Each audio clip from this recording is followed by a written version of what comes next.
You know that feeling, right?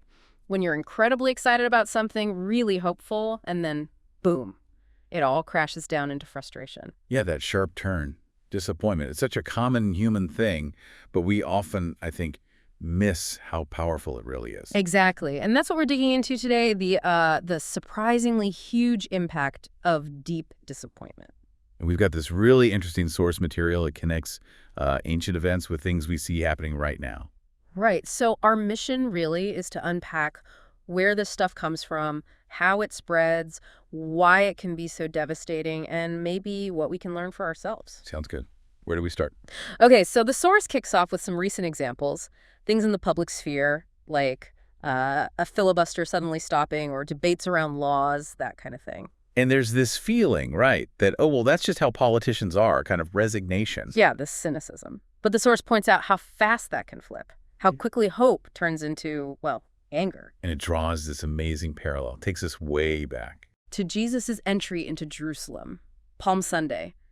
The crowds are going wild, cheering. Totally, like a massive celebration. He's the hero arriving. But just a few days later, that same crowd. Screaming for his crucifixion. Yeah. It's a shocking turnaround. Yes. So fast, so violent. So why?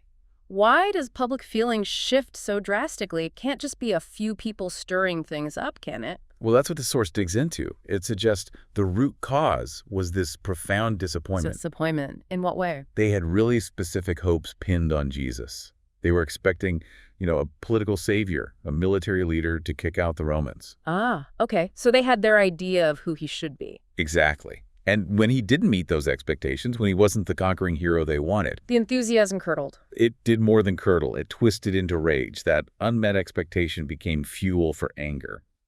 It shows how disappointment, when it hits those core beliefs, can become really destructive. That's a really stark example, how unmet expectations can just explode. Does it always look like that, though? Or are there quieter ways disappointment works? That's a great question. And it leads us right into the next part of our source, King David. Oh, David, Israel's greatest king, right? The golden age, biggest territory, the peak. That's the image.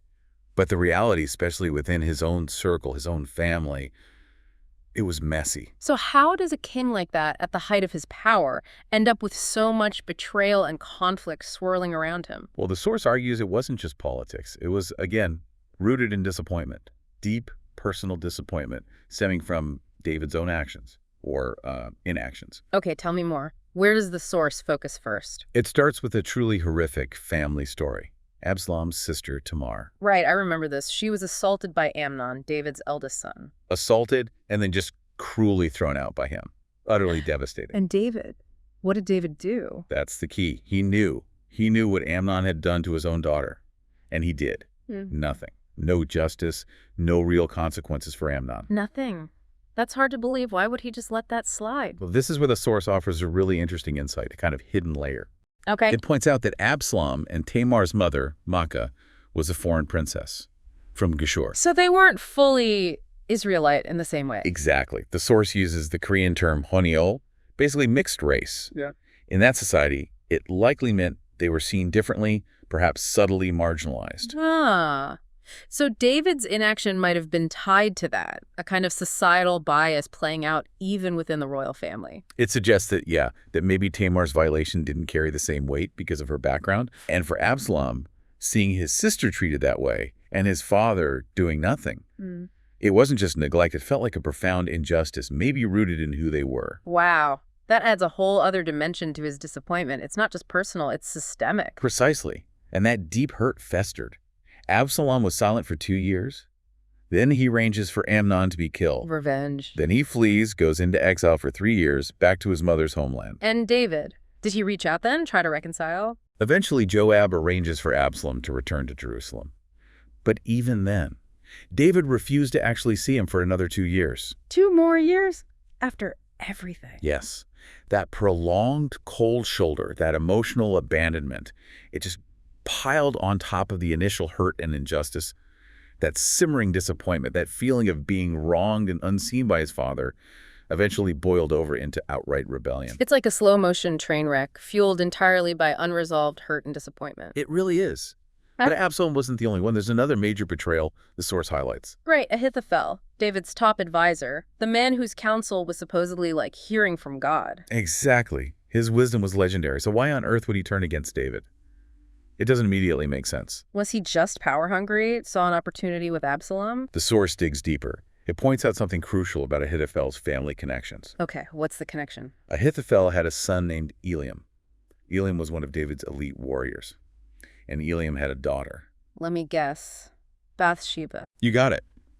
Bathsheba. The woman David saw bathing, committed adultery with, and whose husband, Uriah, another loyal warrior, David had killed. So Bathsheba was Ahithophel's granddaughter, and Uriah was essentially his grandson-in-law. Exactly. So David's sin wasn't just some distant affair. It directly violated, shamed, and destroyed Ahithophel's own family. His granddaughter was dishonored, her husband murdered by the king they served. Okay, now that makes sense. That's not politics. That's intensely personal, the ultimate betrayal of trust. Absolutely.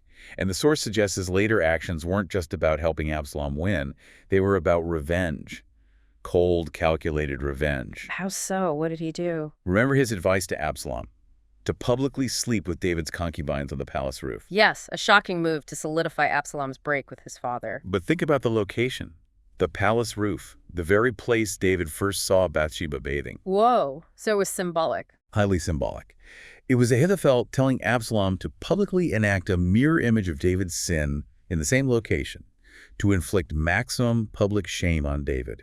It was a direct, devastating retaliation for the defilement of his own family. That's chilling. The depth of that wound and the way he chose to inflict it back. And when his advice was later rejected, replaced by Hushai's counsel, Ahithophel knew the rebellion was doomed. He went home, put his affairs in order, and hanged himself. Not just a strategist admitting defeat, but someone whose entire purpose, maybe fueled by that vengeance, was now gone. It really underscores the destructive endpoint of that kind of profound, unaddressed disappointment and betrayal. So, looking at both Absalom and Ahithophel, it really wasn't just about grabbing power, was it? No, the source argues convincingly that the primary driver was deep hurt, profound disappointment caused by David's actions, his failures, his betrayals. And one person's choices, David's choices, created these massive destructive ripples, shattered families, civil war, immense suffering. Which brings us back to us, really. Because disappointment isn't just some ancient biblical theme. It's everywhere, every day. Yeah, you see it with governments, leaders, institutions. Even in our own families, our workplaces, communities, churches, people let each other down. Expectations aren't met. And that feeling, if it's not dealt with, it can sour everything. It can erode trust, break relationships. Absolutely. It can make institutions sick, as the source puts it. And it can lead to real destruction, just like we saw with that crowd turning on Jesus. That potential for disappointment to just explode. It's always there. The source author even mentioned something personal, didn't they? About feedback in their marriage. Yeah, not to dwell on the specifics, but as an example of realizing how even seemingly small things we do or say can unintentionally cause hurt or disappointment in our closest relationships. It echoes David's story, in a way how our actions create these complex ripples we might not even see at first. That interconnectedness, it's Yeah. powerful, which leads to the practical idea the source suggests. Right, this idea of a small experiment, something anyone listening can try.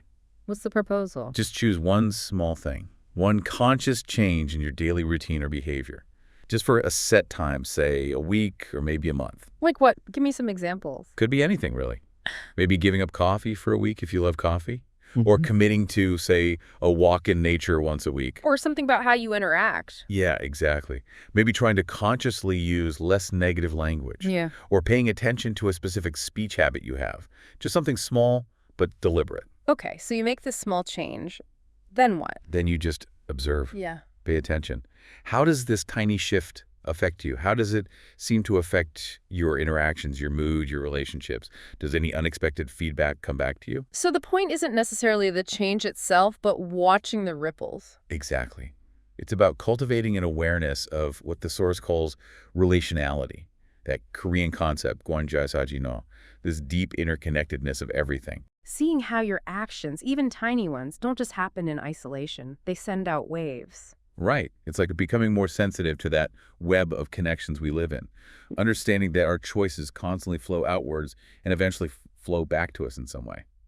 And how does this connect back to handling disappointment? Well, if you start seeing how your own actions create ripples and influence outcomes. Even subtly, you might start to understand disappointment differently. How so? You might recognize how much of it stems from mismatched expectations, Yeah. yours and others. And maybe, just maybe, you gain a little more wisdom in setting your own expectations and in how your actions shape the expectations of those around you. So it's not about avoiding disappointment, because that's impossible. Right, it's more about navigating it with more awareness, understanding the dynamics at play, starting with your own role in that interconnected web. It gives you practical hints, maybe, for managing the hurts when they inevitably come. So the invitation to everyone listening is, try a small experiment this week. Pick one thing. Yeah, just observe the ripples. See what you learn about relationality, about cause and effect in your own life. It might just offer some valuable insights into handling life's bigger disappointments. A powerful thought to end on. Observe the ripples. Thanks for unpacking that with us today. My pleasure. It's definitely given me a lot to think about, too.